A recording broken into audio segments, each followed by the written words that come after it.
Hello everyone, today we read and comment the 10th chapter of the 5th book of von Clausewitz, Vom Kriege, its title being Marches.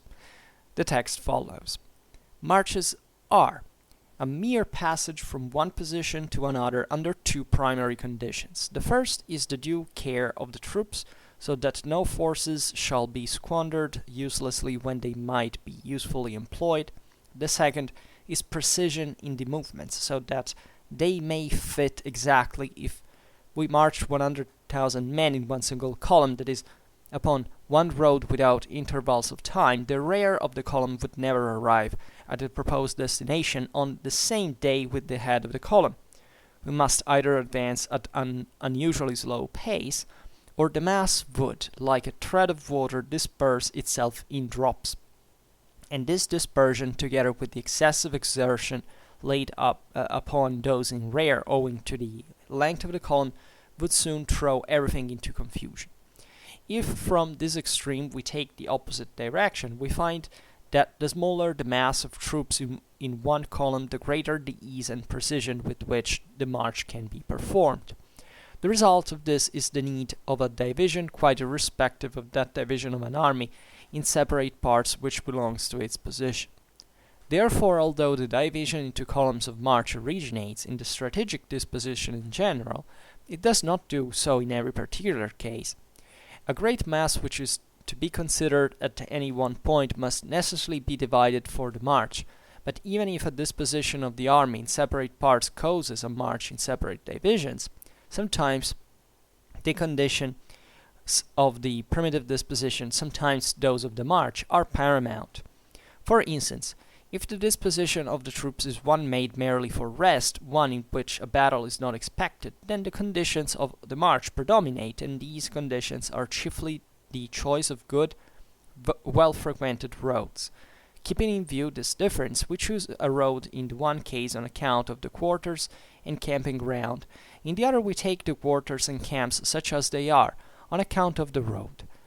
When a battle is expected and everything depends on our reaching a particular point with a mass of troops, then we should think nothing of getting to that point by even the worst by roads, if necessary.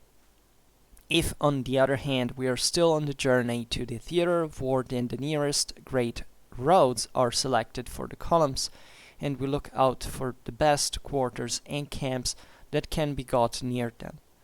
Whether the march is of the kind of the one kind or the other, if there is a possibility of a combat, that is, within the whole region of actual war, it is an unbearable rule in the modern art of war to organize the columns so that the mass of troops composing each column is fit of itself to engage in an independent combat. This condition is satisfied by the combination of the three arms, by an organized subdivision of the whole, and by the appointment of a competent commander. Marches, therefore, have been the chief cause of the new order of battle, and they profit most by it. When in the middle of the last century, especially in the theater of war in which Frederick II was engaged, generals began to look upon movement as a principle belonging to fighting, and to think of gaining the victory by the effect of unexpected movements. The want of an organized order of battle caused the most complicated and laborious evolutions on a march. In carrying out a movement near the enemy, an army ought to be always ready to fight, but at that time they were never ready to fight unless the whole army was collectively present, because nothing less than the army constituted a complete whole. In a march to a flank, the second line, in order to be always at the regulated distance, that is, about a quarter of a mile from the first, had to march uphill and down dale, which demanded immense exertion, as well as a great stock of local knowledge, for where can one find two good roads running parallel at a distance of a quarter of a mile from each other? The cavalry on the wings had to encounter the same difficulties when the march was direct to the front. There was other difficulty with the artillery, which required road for itself, protected by infantry. For the lines of infantry required to be continuous lines, and the artillery increased the length of their already long trailing columns still more, and threw all their regulated distances into disorder. It is only necessary to read the dispositions for marches in temples of history of the 7 Years' War, to be satisfied of all these incidents and of the restraints thus imposed on the action of war. But since the modern art of war has subdivided armies on a regular principle, so that each of the principal parts forms in itself a complete wall, of small proportions, but capable of acting in battle precisely like the Great Wall, except in one respect, which is that the duration of its action must be shorter. The consequence of this change is that even when it is intended that the whole force should take part in a battle, it is no longer necessary to have the columns so close to each other that they may unite before the commencement of the combat. It is sufficient now if the concentration takes place in the course of the action. The smaller a body of troops, the more easily it can be moved, and therefore the less it requires that subdivision, which is not a result of the separate disposition, but of the unwieldiness of the mass. A small body therefore can march upon one road, and if it is to advance on several lines, it easily finds roads near each other which are as good as it requires. The greater the mass, the greater becomes the necessity of subdividing, the greater becomes the number of columns, and the want of made roads, or even great high roads, consequently also the distance of the columns from each other. Now the danger of this subdivision is arithmetically expressed in an inverse ratio to the necessity for it. The smaller the parts are, the more readily must they be able to render assistance to each other. The larger they are, the longer they can be left to depend on themselves. If we only call to mind what has been said in the preceding book on this subject, and also consider that in cultivated countries, at a few miles' distance from the main road, there are always other tolerably good roads running in a parallel direction, it is easy to see, in regulating a march, there are no great difficulties which make rapidity and precision in the advance incompatible with the proper concentration of force. In a mountainous country, parallel roads are both scarce, and the difficulties of communication between them great, but the defensive powers of a single column are very much greater. In order to make this idea clearer, so this is just the first part of the video that deals with marches quite simply, but importantly. And here von Clausewitz observes fundamentally the importance of an order of march based on the separation of single units. That is especially important the larger the army is, right? The troops altogether are, and from this he also observes the pattern that he has already illustrated in the previous chapters and books, and throughout the whole work, of how fundamentally during the 18th century the art of war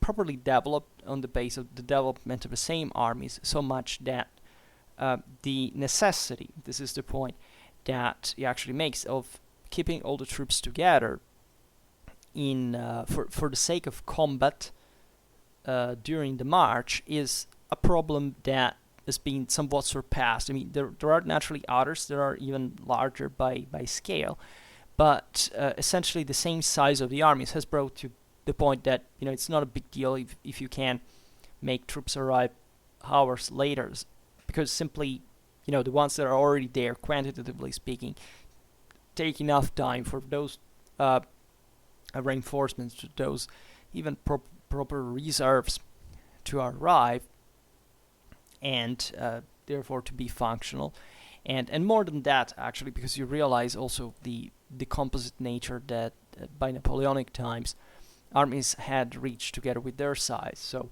the problem of remaining together during the march is mostly about the whole coordination of the troops rather than the actual need of staying together proper.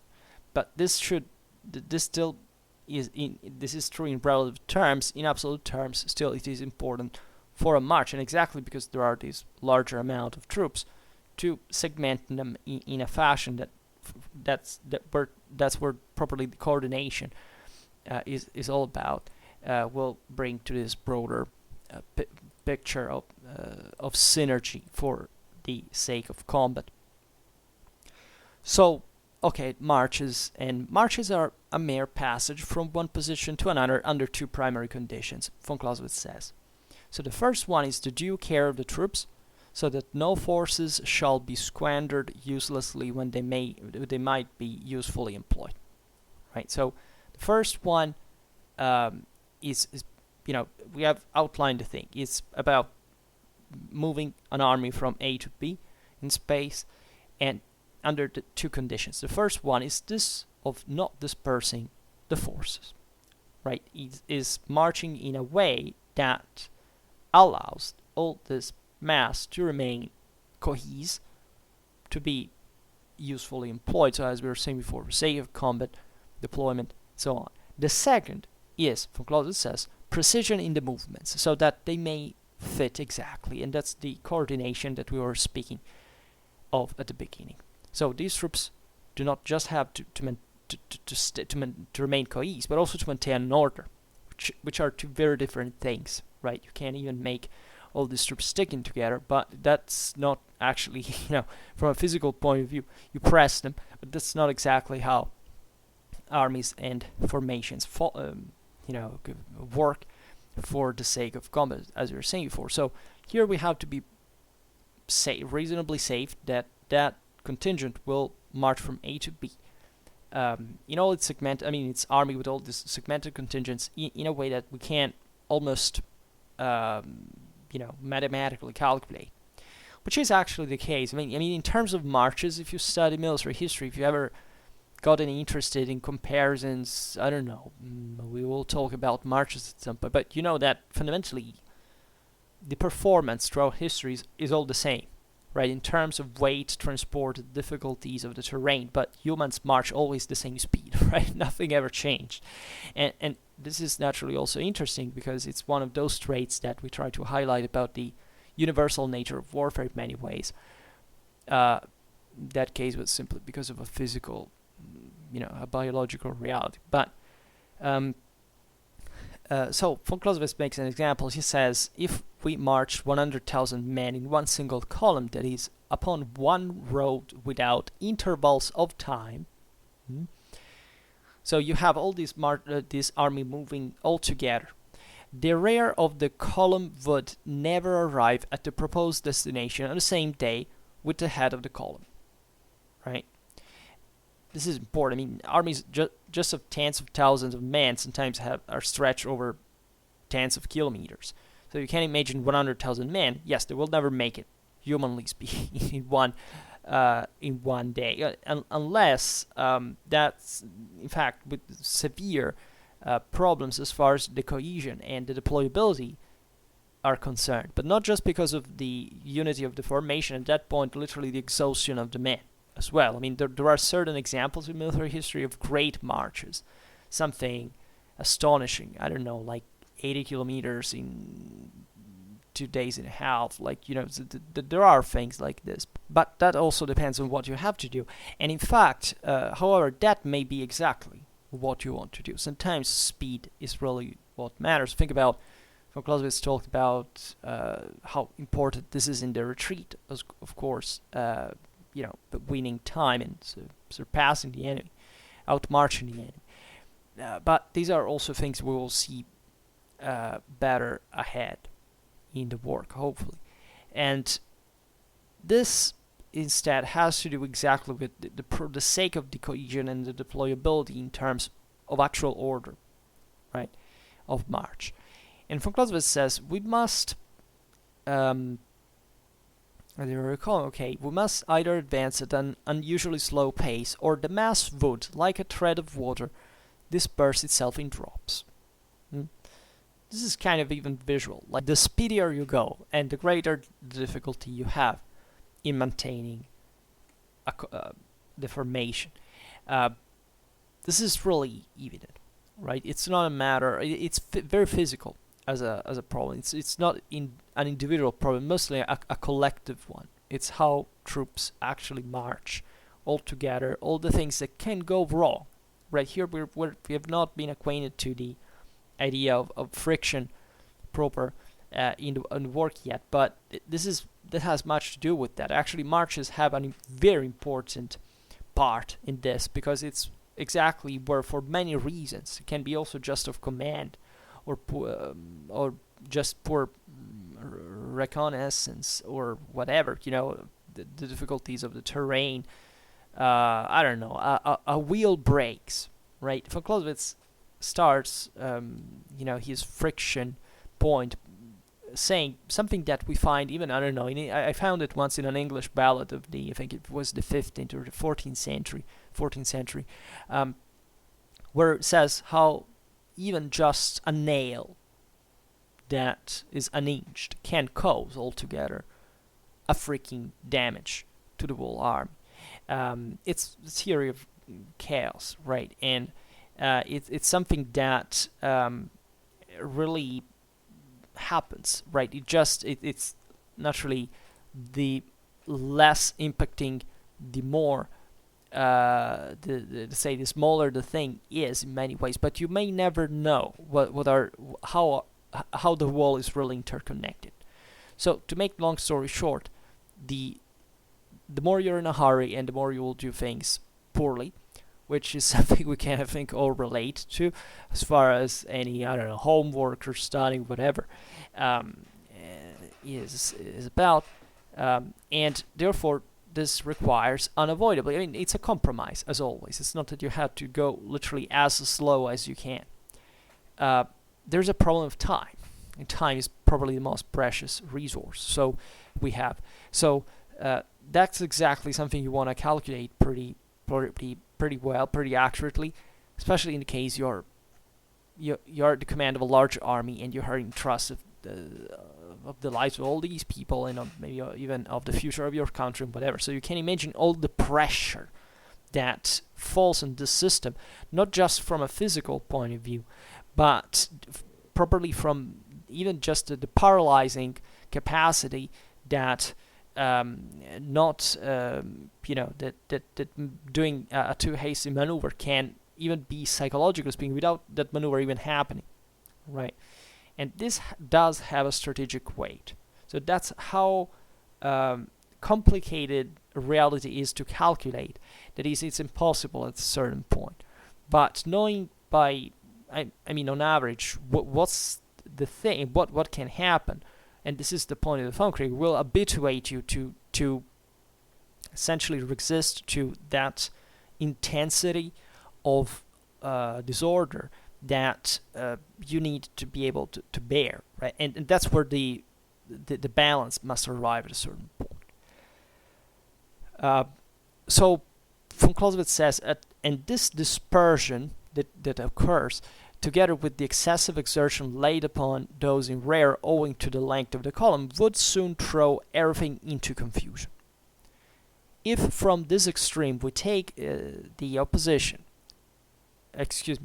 direction, we find that the smaller the mass of troops in one column, the greater the case and precision with which the march can be performed.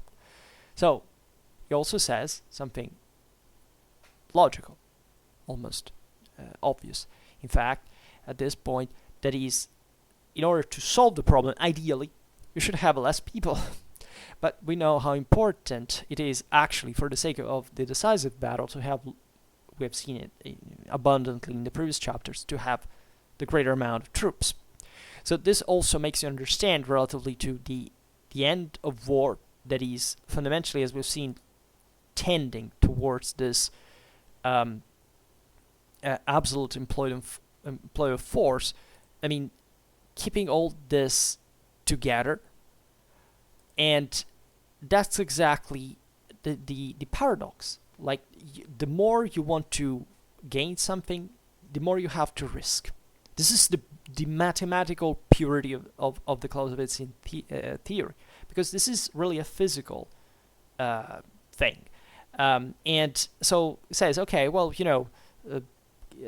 just have less troops. Yes, but what are you going to do with less troops? What von Clausewitz is saying here, though, is that the troops, even altogether, the whole army, are more, easily control during the march, the more they are subdivided in different units that can't therefore conventionally kind of not orientate in this disorderly mass, but just in specific points of references, like just what you have in the front or in the rear, which is exactly what even individual soldiers do in a formation. That is not something built randomly, but it has a very precise and very rigid and inflexible order at many levels. And this is something we often overlook. It's actually obvious for anybody who knows at least the essentials of military history, but I don't know. I think that popular culture doesn't help us much into this. I mean, how often do you actually see a movie where they show what the necessity of the order of a specific formation, and even the impossibility most of the time to change it for the sake of itself, right, is to be shown, right? You think that warfare is just a series of evolution of units and can turn around, make whatever they like. That's not reality, right? The least you move, and the better it is. The rest is just a risk. It's just something you have no need to do. In fact, it would impress you how slower actually warfare is, right? You would even imagine that a cavalry charge was led. Certain cavalry charges were even led at pace. I'm not kidding. For this reason, not always, right? But not even at full gallop, notoriously, but just a canter most of the times.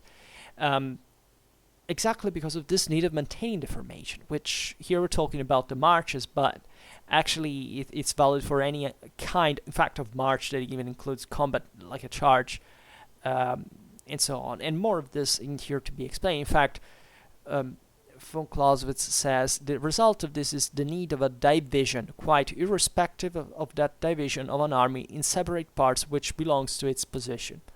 Therefore, although the division into columns of march originates in the strategic disposition in general, it does not so in every particular case. That is to say, the objective, as we've seen, is to move the army from A to B. So this is an eminently strategical point, right? Of course, in the middle you can find hell and all possible combat you can imagine, but that's only when you admit it, and you'll have to cope with that, passing from marching to combat formation. Here the point is that, as always, tactics and strategy are intertwined. So even if the columns of march are mostly something thought for this broader strategic object, of course there are certain there is a higher or shorter degree of fitness, let's say, for an eventual combat in this march. So von Clausewitz said in this marching formation, von Clausewitz says a great mass which is to be concentrated at one point must necessarily be divided for the march. So this is the elementary thing, as we've seen. You need to it's getrennt marschieren und vereinschlagen, right? It's an important principle of order for real. Like it's much more orderly, paradoxically, to make troops marching in different columns and then grouping all together into a line of combat than making them stick together. This is famous. I mean, look at the Roman checkerboard formation or the revolutionary French columns, right? Those are pretty damn good examples of an advantage that could be reached exactly through this flexibility of the head. Basically, it's much easier.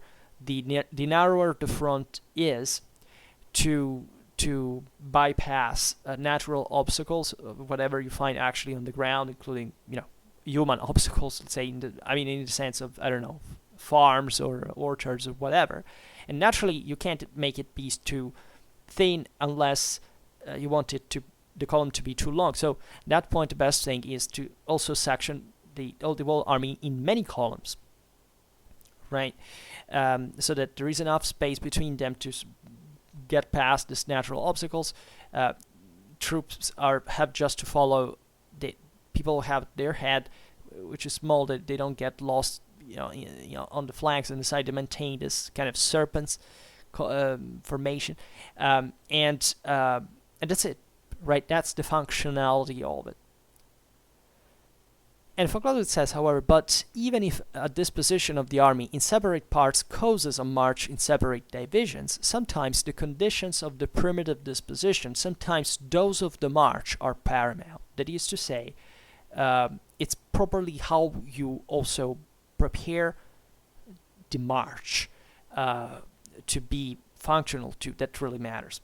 And you understand it's easy to guess what we're talking about. He says, in fact, for instance, if the disposition of the troops is one made merely for rest, one in which a battle is not expected, then the conditions of the march predominate, and these conditions are chiefly the choice of good, well-frequented roads. That is to say, you're simply, in friendly territory, you don't have to fear anything, so you just, you don't pick the roads that are, let's say, more functional to an eventual deployment for combat. You don't make the troops, prepared, in fact, equipped, or in fact being loaded in a certain way for combat. But you simply say, okay, the first thing that matters is choosing the best road, so that we go as fast as we can with least effort, and that's it. When you're fighting, in front of the enemy, in a condition of threat, whatever it is, the thing is really different. As you know, you have to be prepared for combat, and the same columns are prepared in a fashion that is thought for the redeployment in a combat line. So von Clausewitz writes, keeping in view this difference, we choose a road in the one case on account of the quarters and campaign ground. In the other, we take the quarters and camps as they are on account of the road. Right? We've seen in the previous chapter how important it is also for a camp to be chosen in function of depending on the same situations. In fact, respectively, if you're in the face of the enemy, or if it's just you're crossing a friendly territory, you're just maneuvering without any threat. And so that will influence the march as well. I mean, where do you have to go? What's A or B about? And that is obviously the position of the camp as well in both cases. So, or even if you have to go somewhere to fight and eventually come back, still it's the same thing. I mean, or you're always to spend the night in an encampment of sort, even if it's just a fortune. So von Clausewitz says, when a battle is expected and everything depends on our reaching a particular point with a mass of troops, then we should think nothing of getting to that point by even the worst by roads if necessary. If, on the other hand, we are still on the journey to the theater of war, then the nearest great roads are selected for the columns, and we look out for the best quarters and camps that can be got near them. Right?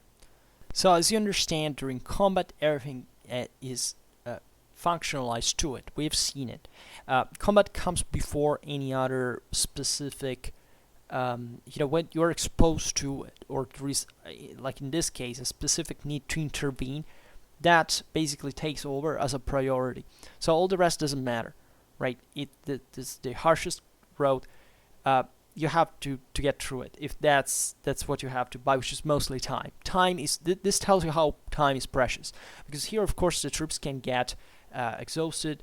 They hopefully not. Of course, there is a balance even in here, or that they can't get even losing units. But sometimes, and this is shown many times in military history, it's not even a matter of order actually during battles, but sometimes the fact that you actually even are there, or that you can intervene in the first place. You can't bring that mass, right? Some charges sometimes historically were led desperately by disordered people. Maybe on the flank of the enemy, that's going to do, right? So that's how important even here the synergy of the forces is to make all the forces converge with a single aim over the enemy and pressuring him and destroying him. Instead, von Clausewitz says, if it's just you have, maybe you are required for taking part in a battle, but I don't know, the battlefield is 2 days of march ahead. Well, I don't know, in these 2 days of march, what is saying to you at the same time is if there is no concrete danger at the moment, you should still think of facilitating the march at that point, not exhausting yourself, right? So that's how, instead, the more you approach the battlefield and the risks that derive from it, the quicker you have to be, right? So once again, it's always a balance. It's never like you have to be an extreme or the other. You have to calculate what happens in the middle. And it's tough, right? This whole thing, maybe we didn't repeat it often in the last videos, but it's exactly based, as we've seen, I mean, the theory of the art of war in the Vom Kriege, on the assumption that these are all things that von Clausewitz is telling you as a general of the Napoleonic Wars, because he had seen them. He had carried them out. He was there. He knew what it was, and he can tell you how that balance is. But the point is, until you don't do it, right, you can't fully understand what it is about. Right? You can approach it a little bit with military history that is actually needed to complete and to perfect this realization. And it is, in fact, in this sense, it is on the same level, right? Not on the same scale, but on the same level of importance of the actual command experience. And that's fantastic, because it tells you how much truth it's contained in a good military history about how you have to fight effectively. So this is really crucial to understand. It's not. That's why many people remain disappointed. For example, they say, "Oh, but then von Clausewitz doesn't tell us what to do." Yes, because there cannot be a way for everything to be done, right? And that's what he beautifully expressed, without any hope for any person who hopes to calculate this, sort this out mathematically, that there can't be any way to do it. And therefore you have to adapt to these realizations here to have a positive impact on your capacity to waging war, as a matter of fact, and winning it, hopefully, right? This is of dramatic importance. So von Clausewitz also says, whether the march is of the one kind or the other, if there is a possibility of a combat that is within the whole region of actual war, it is an invariable rule in the modern art of war to organize the columns so that the mass of troops composing each column is fit of itself to engage in independent combat. This condition is satisfied by the combination of the three arms, by an organized subdivision of the wall, and by the appointment of a competent commander. Marches, therefore, have been the chief cause of the new order of battle, and they profit most by it. Right? This is particularly important. Von Clausewitz is telling us that the capacity of this broader coordination aimed at maintaining a precise movement and a cohesion of the troops for the sake of deployment for combat at the end of the day is resting heavily, of course, on the commander-in-chief, but in the down the chain of command, on the single tactical units that fundamentally are the first ones to be commanded in terms of dimension. We're talking about companies, brigades, from a commander on the field. That is to say, these are tactically independent bodies that we have seen in the previous chapters, basically were as if they were, compared to previous times, to the 18th century, let's say that they were all, to Napoleonic era, telling the truth, but the 18th century, that there is the greatest development in that sense. It's as if they were all armies on their own, so they're factually independent units. It's as if all these huge armies of hundreds of thousands of people during Napoleonic Wars were composed by all these smaller corps that are all independent, self-sufficient, let's say better, in terms of tactical capacity. They don't need to reach the wall to be a tactical unit concluded within itself. So this naturally places a lot of emphasis on the commanding capabilities of the officers in charge, but the completion of that of the three arms in there, and properly the quality of the unit in itself, and that's what is going to make the difference in its own sector, in its own, reign, what is going to engage at the end of the day. So that's what absolutely this this topic of the marches is connected, because those corpses are also the ones that are independent in their march, right? That they have to regulate themselves autonomously relatively to their march and the path they have to follow, and the army altogether relies on this. So it's crucial, because it's really being out there on your own at a certain level. And it's beautiful, in fact, how von Clausewitz points out that the marches have been the chief cause of the new order of battle, as we have seen it in the previous dedicated chapter, and profiting mostly by it, right? Because it all basically is recomposed through the, in fact, reunion of all these units on the field after an independent march, and with this autonomous capacity of tactical intervention in the same battle. Then von Clausewitz says, when in the middle of the last century, so he's talking of course about the 18th, especially in the theater of war in which Frederick II, or Frederick the Great, was engaged, generals began to look upon movement as a principle belonging to fighting, and to think of gaining the victory by the effect of unexpected movements. The want of an organized order of battle caused the most complicated and laborious evolutions on a march, right? So we'll not repeat again. Now, every time we found it, in every chapter we repeated it. But what we're talking about here is this dynamicization and empowerment, and also the intensification of even at a destructive level of 18th century armies, for reasons that simply are connected to the capacity of investing an ever greater amount of troops, an amount of energies, let's put it in this way, in war. So there was this unhinging that had been instead the case of military history from ever, that basically from the army as at a single army as the center of the campaign. But this was gradual, but during the 18th century here, Frederick II is in the Prussian army are the exemplification of this transition.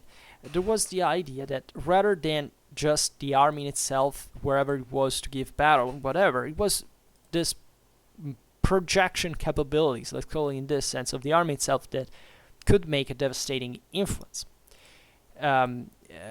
Difference, on the wall. So this has a deep strategical meaning before than tactical, and that's essentially also what the Napoleonic era was based, right? Is this increasing scale of armies at a level that, tactically speaking, of course, things were improving in the same way, but it was now mostly about this huge mass of troops, of hundreds of thousands of troops that fought on theaters that could be of enormous space, even in a single battle, right? And that therefore have now a most eminently positive capability, as 2 centuries before nobody could have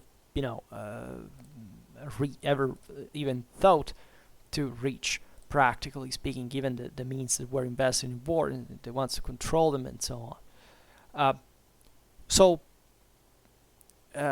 Von Clausewitz is talking specifically about this and the difficulties naturally that this change entailed, because armies were still fundamentally of the older fashion, right? But the effort to mobilize them, to intensify their dynamism, their power, their destructive capabilities increased dramatically, passing very often through the same marches, right? Not even just the technological problems and so on, that actually increased greatly also at the same time, because armies became ever more ever heavier, but at the same time there was this enormous effort with the development of the modern state, especially in the second modern era, could have ever happened, right? So altogether a new field of the art of war to literally create in order to solve all the new problems that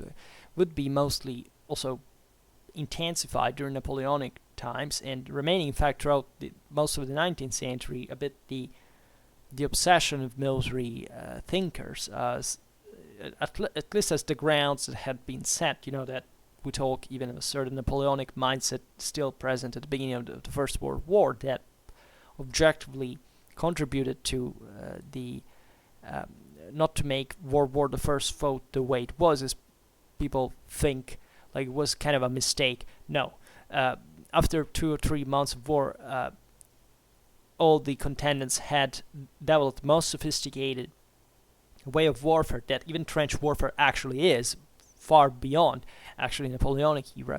It's not the other way around. But before, right, nobody expected before the war that things would have turned specifically that way, or at least there was a strong bias still towards this movement, war, etc.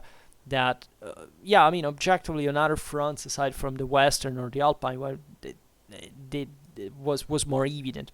Right, think about the Eastern Front, or even in Africa by a certain standard. Not that there weren't trenches or, that position warfare wasn't a thing even there, but naturally that shows you how it's not the technology of it that made the difference. It's actually the all that stays underwater as far as the iceberg is concerned.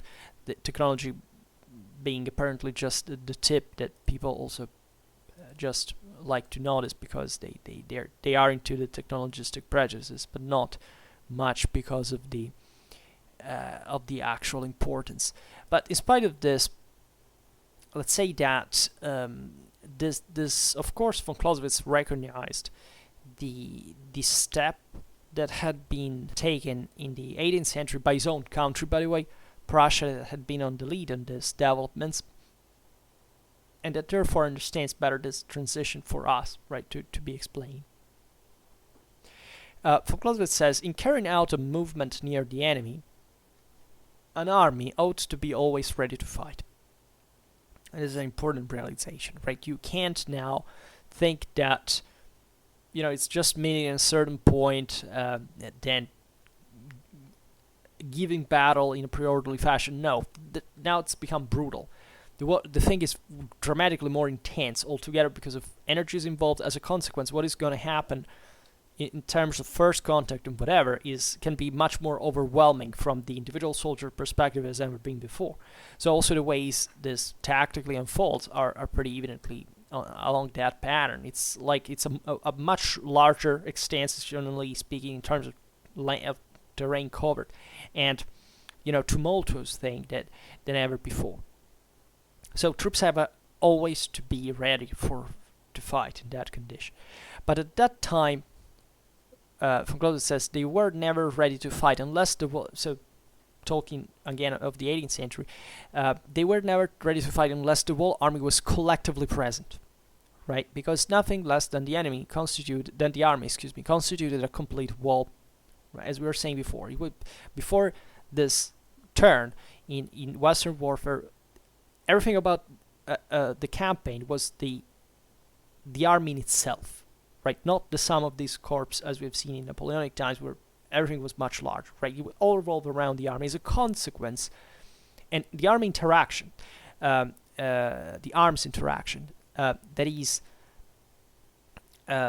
until that army that wasn't gathered on the field, it couldn't correctly work, right? It's as if it was a monad, right? All those monads we've seen in the corps Napoleonic times that formed the whole thing all together. Well, before those were single armies, and they couldn't work because the three arms had all to be gathered at the same time. You could have, of course, we've seen also this in the previous chapters. There are ways you can't do mostly without cavalry among the three arms, but in general, best thing is to have a combination of arms as we see it habitually, albeit changing slightly during the 18th century as far as infantry, cavalry, and artillery are concerned. Von Clausewitz says, in a march to a flank, the second line, in order to be always at the regulated distance that is about a quarter of a mile from the first, had to march uphill and down dale, which demanded immense exertion, as well as a great stock of local knowledge, for where can one find two good roads running parallel at a distance of a quarter of a mile from each other, right? So in order even to perform these outflanking maneuvers, it was a problem because the army was smaller. It was difficult, and even on the smaller scale of reach of the army itself, to find suitable roads, right, at a quarter of a mile distance. How much is that? 400 meters. It's not that you have a road every 400 meters. So it was complicated to articulate the movements altogether. Now, instead in Napoleonic times, the spaces have dramatically enlarged, so it's actually easier to find different roads for these larger armies that can intervene. I don't know, supporting each other. I mean armies. I mean corps divisions that can support each other with much broader movements. And at that point, it's not even just a matter of a road making this greater difference, because altogether also the army in itself is being larger and more capable is also making more difference by itself than the terrain he walks in, right? It's not that terrain does not have an influence, but I don't know, you're talking about 5,000 men. Well, altogether they have to go on a road, of course, but the important thing is that they can't be drawn up for battle and then delivering this hell of fire altogether. And of course, once again, roads help, but the road is as if it became ever more a tactical thing compared to the broader strategical picture.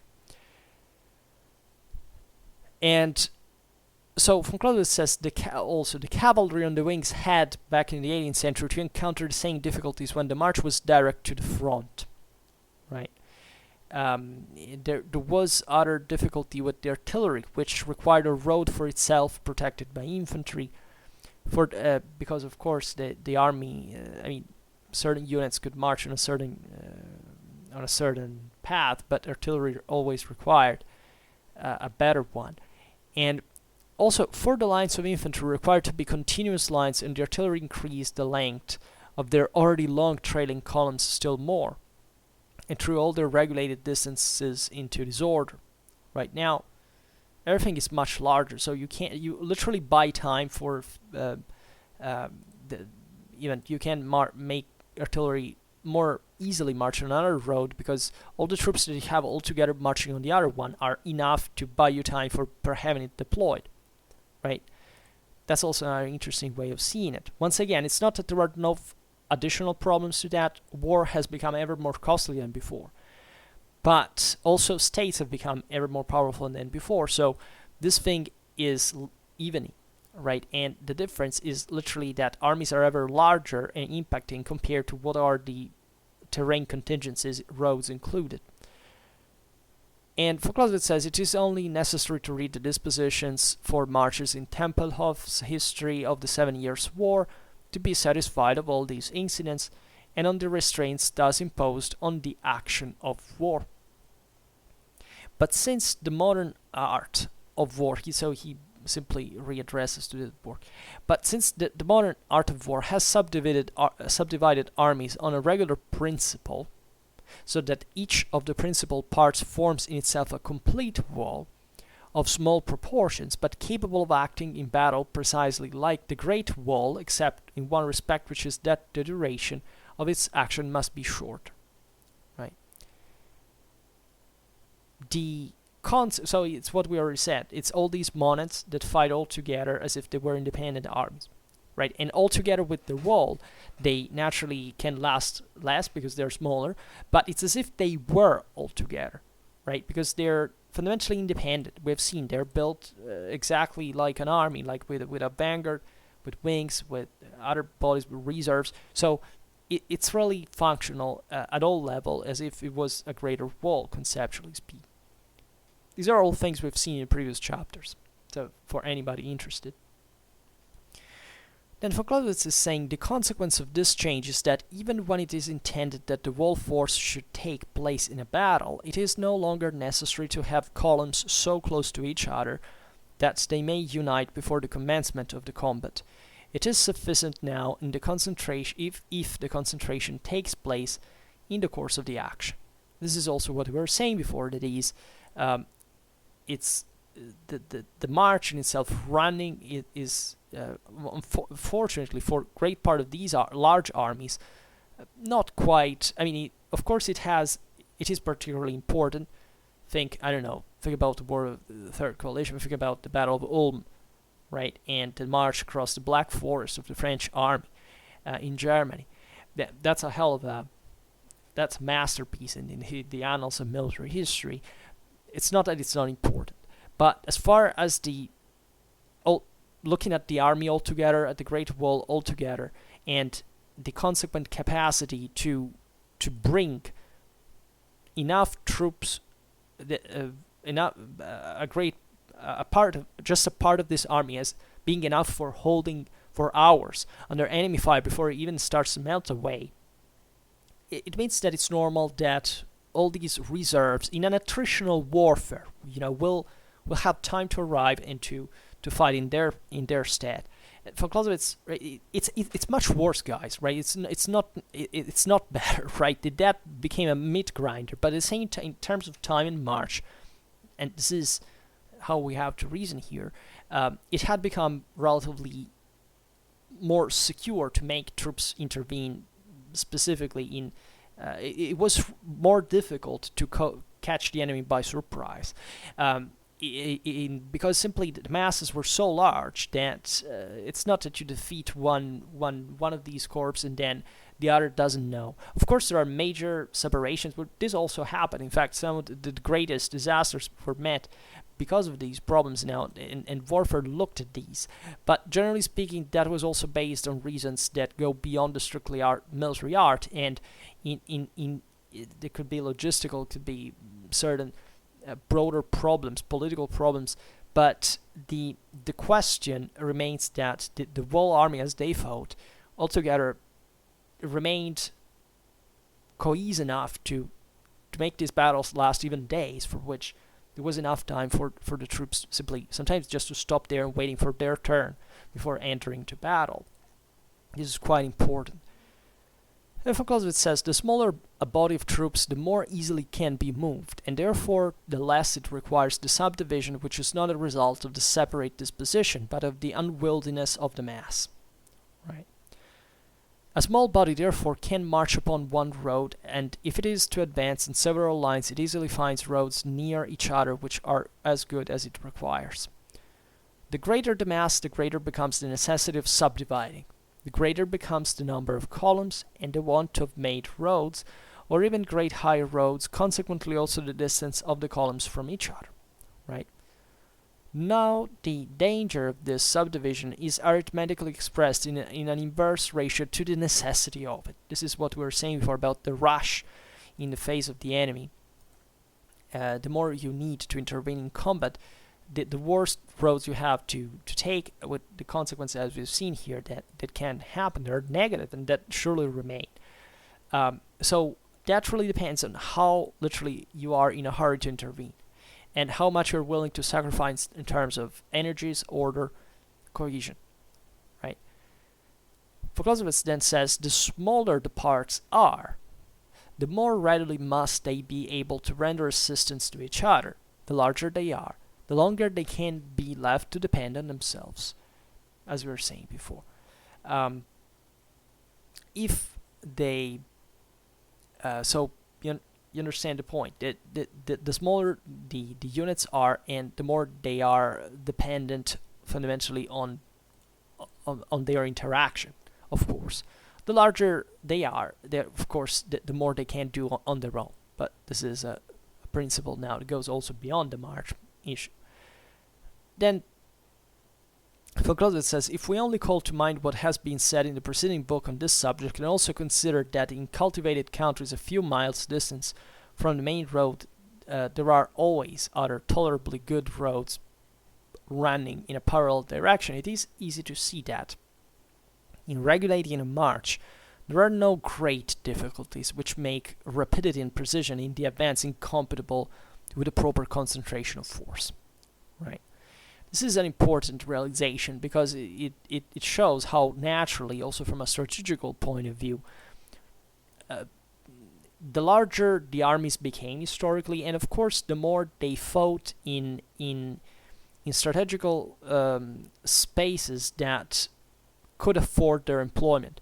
So this fact of hurrying to the battlefield, it's not that always has to happen because there is a difficult ground. Well, no, a large army of hundreds of thousands of troops will tend to pass, in great flatlands, on terrains that can't sustain its passage, and this is to be all strategically calculated in ways that you rarely see. I don't know. Do you see trench warfare on the Alps during Napoleonic warfare? Yes, there was something probably about it, but it was virtually uninfluent, given that the broader issue was really to stop the enemy in the big land, and conversely also going out there for it.